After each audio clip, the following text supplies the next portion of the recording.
Filosofiya, rebelding musika ang aking pinakaabogado. Konsensya ang magsisilbing batas na hurado.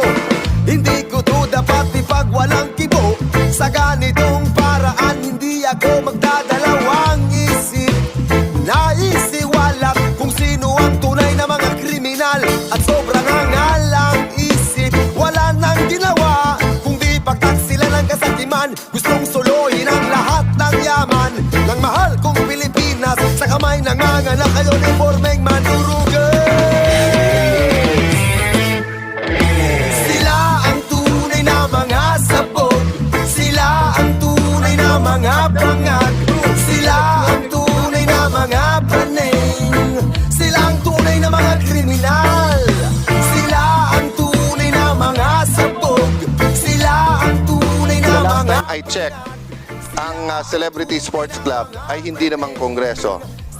Ano-anong kasinungalingan, ano-anong kasinungalingan, ngayon may fake session naman na ginagawa, no?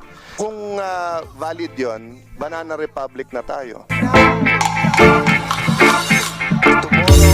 Alat, Yosef, pasugala naman. Hinayupak, bakit legal ang mga yan? Kung buwis lang ang kanilang idadahilan. At least give me a fighting chance to pass this budget.